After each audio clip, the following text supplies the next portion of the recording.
Hey everyone, today I'm going to tell you about a biographical war drama called Jarhead. Beware, spoilers ahead. Let's get into it. Without my rifle, I am nothing. Say it, you. Without my rifle, I am nothing. Drill Instructor Fitch welcomes the new recruits to the USMC barracks. He declares that there are no blacks or whites there. Everyone is now green. He asks Swofford if his father had served, to which the soldier replies, Sir, yes, sir! Then the instructor asks if he has a girlfriend. Sir, yes, sir! Yes again, mother. Jody's banging her right now. Swofford realizes that joining the Marine Corps was a bad decision. What the are you even doing here? Sir, I got lost on the way to college, sir! The recruits are then sent to the Marine Corps base camp, Pendleton. The senior officer assigns Swofford to the 2nd platoon so that he can improve their performance. It's full of retards and f***ups. Maybe you can elevate the sons of just a little. The platoon welcomes the newcomers by attacking him with a red-hot branding iron.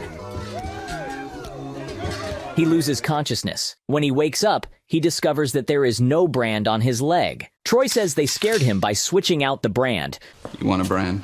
You gotta earn it. He still regrets his decision to enlist in the U.S. Army, so he fakes poisoning by taking laxatives. He remembers his life. His father was always hard with his son and wasn't really involved in raising his son. His sister suffered from mental problems and his mother was extremely depressed. The only bright thing in his entire life was Christina, his girlfriend. She promised Swofford to wait for him at all cost. I'll write you every day. But his reflections are interrupted by Staff Sergeant Sykes of the Marine Corps, who offers him the opportunity to join a regiment of scout snipers. I heard it took 6 guys to pull a little branding trick on you. And your file says that you ain't f***ing dumb either, so you better get unsick most motherfucking rig your tick, because there's a chance that you could be a scout sniper. Swofford is not too happy about this opportunity and tries to wriggle out. So Sykes goes to trick. He asks if Swofford can play any musical instrument, to which the latter says yes. And Sykes suggests visiting the bugle tryout tomorrow. Swofford arrives at the appointed time. Private Swofford reporting for bugle tryout. But it turns out to be a sniper class, and the guy makes a fool of himself. Private Swofford here is going to play reveille for us. Oh, I have a bugle. You better play it with your mouth. What? I said play it with your goddamn mouth.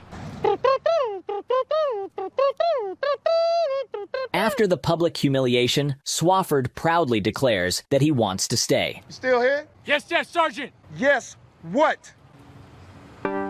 Yes, I am still here, Staff Sergeant. The training begins, and a few days later, Swofford finds his calling there. He begins to dream about seeing splatters of blood caused by his shots. One day, he witnesses a tragedy. One of the recruits loses his nerve during the exercises, where the platoon has to crawl under barbed wire during the machine gun fire. The recruit panics, stands up, and gets a bullet in his head. I told you to keep your f***ing head down. If you listen to me, you will still be f***ing alive right now, stupid.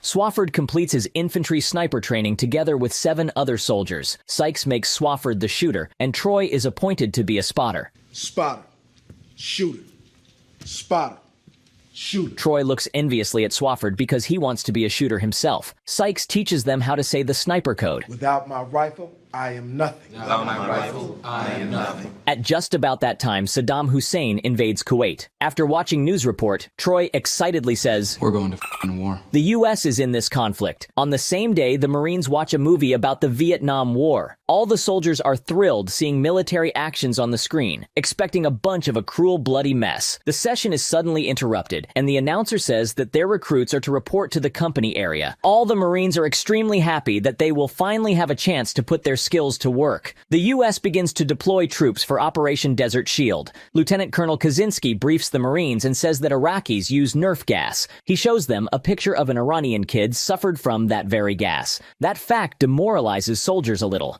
Kazinski says that killing Iraqis is not their mission. They're supposed to protect oil fields in Saudi Arabia. And gentlemen, I'm talking a lot of oil. On the way to their camp, Kruger demonstrates his ability to think critically. He's clearly one of the smartest soldiers among them. They got their fat hands in our bowl. The motherfuckers drink it like it's beer. That's why we're here to protect their profit. He's full of shit.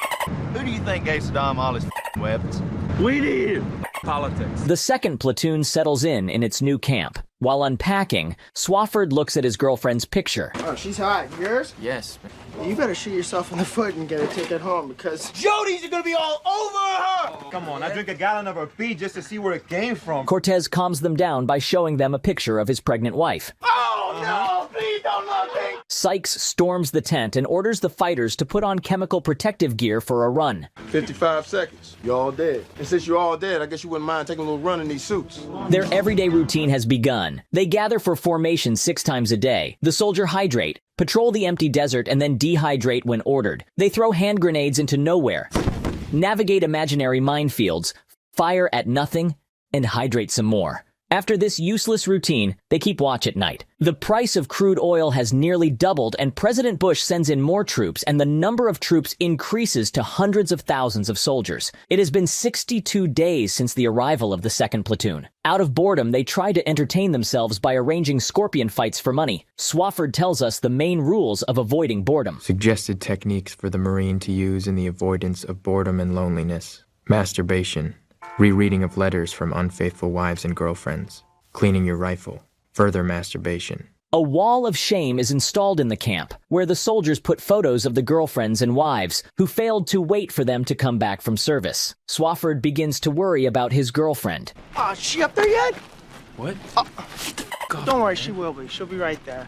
She's gonna look beautiful up there. One day, journalists come to their camp. Sykes gives instructions on what to say and what not to say. You telling us what we can and can't say to the press? That's un-American. Yeah, what about freedom of speech, the Constitution? No, you signed the contract. You don't have any rights. Journalists are interviewing the soldiers. Answering the question about who's waiting for him at home, Swofford mentions his girlfriend, Christina. She's the only person he cares about. Sykes tells the reporters how comfortable NBC suits are. To prove this, he makes the soldiers put them on and play a football game. It's 112 degrees. Then I guess you won't be needing your parkers, will you? The soldiers start playing despite the infernal heat. Exhausted by Sykes' demonstration, the Marines riot by stripping off all their clothes, demonstratively swearing with all their might. Sykes quickly leads the reporters away. Let's go check out the artillery and everything. That night, Sykes forces the soldiers to build the pyramid out of sandbags and laugh to punish them for their behavior. I don't hear you laughing now.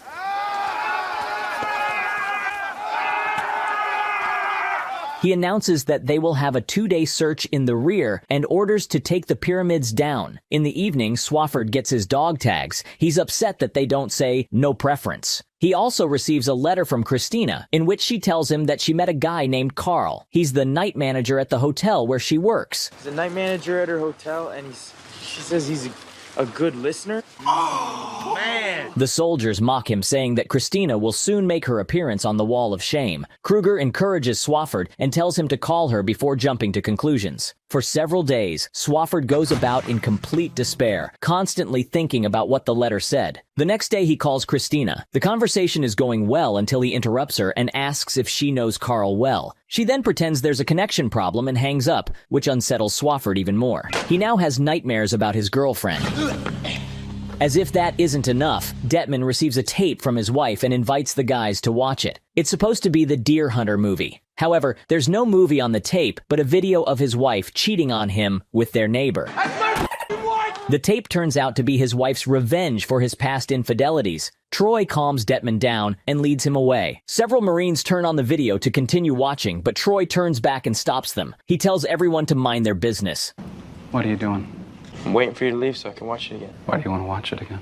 I want to see what it's like to watch somebody else your girlfriend. Swofford is almost crying after this words. The 2nd platoon patrols the desert on day 122. The number of troops has increased to 390,000. The situation with Christina stuck in Swofford's head. He even thinks he's going crazy. In the evening, he visits the smartest man alive who serves as a signalman. I studied classics at Dartmouth. And buys a canister of alcohol for $40. He returns to his platoon for the Christmas Eve party. Swofford asks O'Donnell to take his watch for money. The soldiers are having a great time, but O'Donnell accidentally starts a fire while making dinner. The fire gets out of control and spreads to the flare crate. The soldiers think that an attack has started. They run out of the tent with their weapons and see what happened.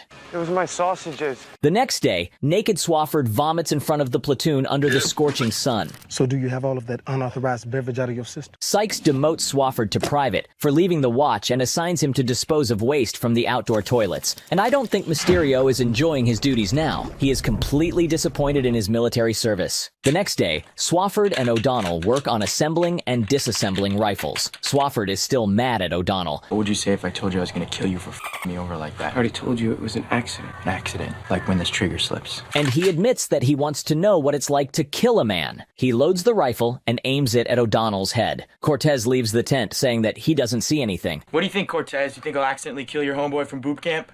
Sure you kill him. Accidents happen. You don't see right? No, I don't see They said even my tent.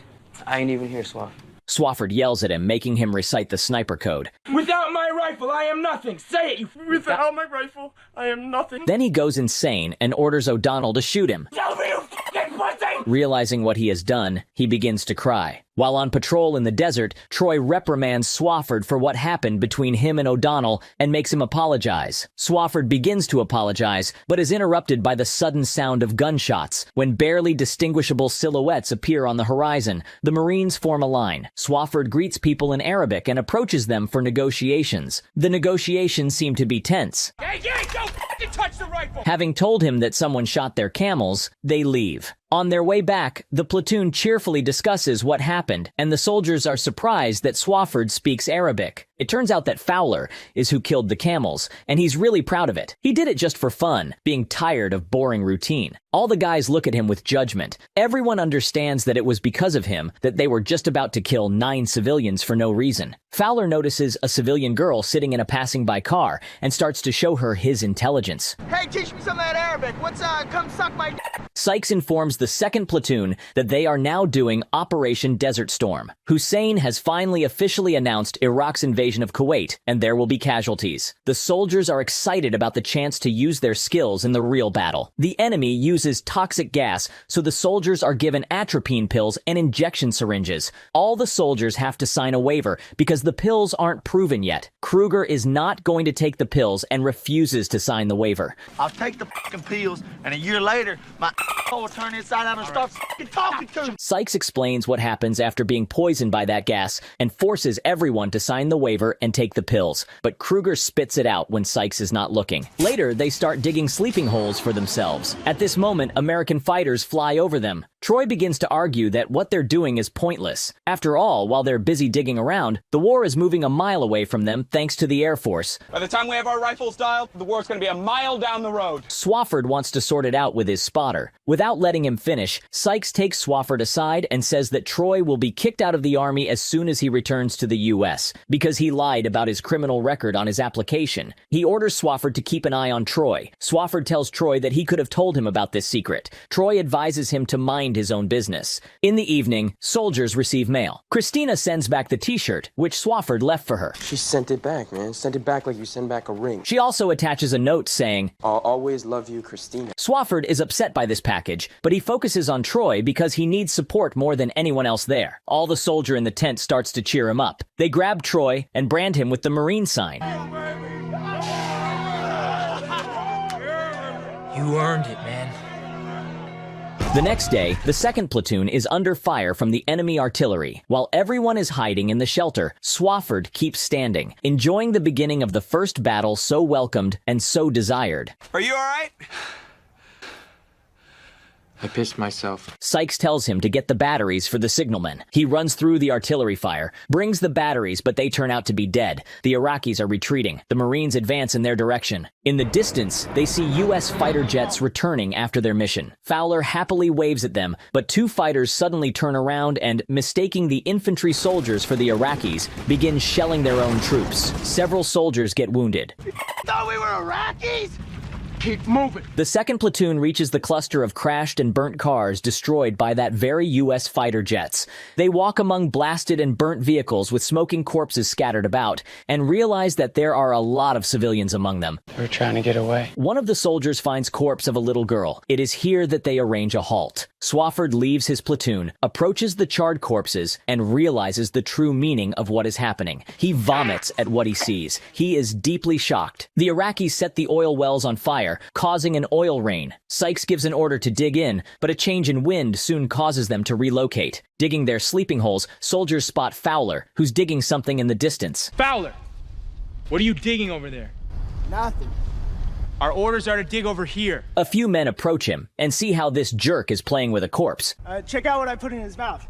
Troy and Swofford take the corpse away. Sykes strikes up a frank conversation with Swofford. He informs the soldier that he'll make Fowler to clean toilets when they return to the U.S. Seeing that Swofford is depressed, he shares that his brother has a drywall business. He offered Sykes a partnership in his business with a decent income. Sykes could choose to live a happy life, spending every night with his wife. Take my kids to school every morning. But he loves his job and wouldn't trade it for anything. I mean, who else gets a chance to see shit like this? The next morning, Sykes says Troy and Swofford that Colonel Kazinski asked for the two best snipers, and Sykes recommended him Troy and Swofford. The guys immediately perk up. Thank you, Staff Sergeant. What? Thank you. Don't thank me, just don't die. They are given the task of eliminating two high-ranked Iraqi officers in the control tower nearby. He reminds them to ask for confirmation before firing the shot. The two of them set on their mission. Swofford and Troy are hiding in an abandoned building with an excellent view of the control tower. They wait a long time for the targets to appear. In the evening, the two officers finally turn up. The weapon is set. Troy calls the headquarters and requests permission to take the shot. Having received the go-ahead, he starts the countdown. However, when Swofford is ready to pull the trigger, Major Lincoln storms in and interrupts them, saying there will now be an airstrike. You have permission to take the shot. Tough break. You were just gonna shoot one guy. Watch this. It'll blow your f***ing mind. Troy begs the Major to let them take the shot because there will be no difference anyway. The Major refuses and Troy breaks down. Yeah! That is my kill! That is my kill!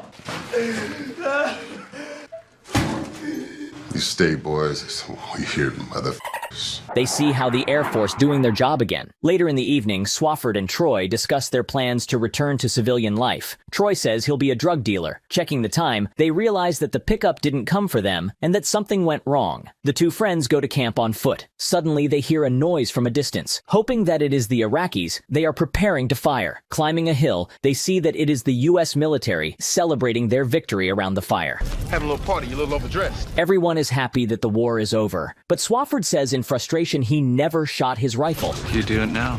Swofford fires a shot into the air, and everyone indiscriminately begins to follow his example. A few days later, the United States is celebrating the return of their troops home. At this moment, a Vietnam War veteran jumps into the platoon's bus and congratulates everyone on the victory, expressing his gratitude for the great job. The soldiers immediately get droopy, realizing that the praise addressed to them was undeserved. Swofford goes to see Christina. He sees Carl on the doorstep and realizes that he is too late. Next, we get to see the civilian life of his friends. Jerk Fowler is having fun in a bar. Kruger is making a marketing presentation. Cortez is in the park with his wife and 3 kids. Escobar is laying out products at the supermarket, but Electro is back on the battlefield. A few days later, O'Donnell visits Swofford and says that he has sad news. Troy has passed away. The whole platoon attends his funeral. The movie ends with the phrase that no matter what a man does after serving in the Marine Corps, builds a house, loves a woman, or changes his son's diaper, he will always remain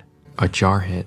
Well guys, that's all for today. Thanks for watching. I hope you really enjoyed the video, and if so, please give it thumbs up. It really motivates me to do more recaps for you. Subscribe to the channel and turn on the notifications so you don't miss new episodes. I'll see you soon.